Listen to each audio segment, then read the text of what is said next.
The Intelligent Forward Collision Warning, or I-FCW system, automatically turns on each time the ignition switch is placed in the on position. It can help alert the driver when there is sudden braking of a second vehicle traveling in front of the vehicle directly ahead in the same lane. The system uses a sensor located on the front of the vehicle to measure the distance to those vehicles traveling ahead of you.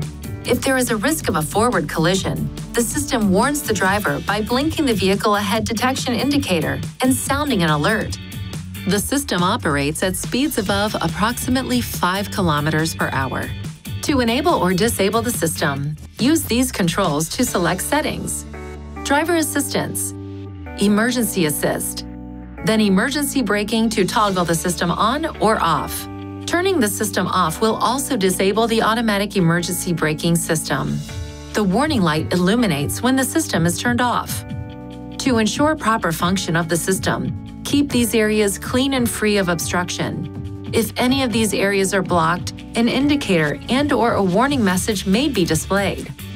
When safely parked, clear any obstructions to the radar and camera areas.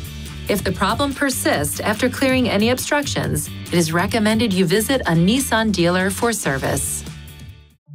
Please see your owner's manual for important safety information, system limitations, and additional operating and feature information.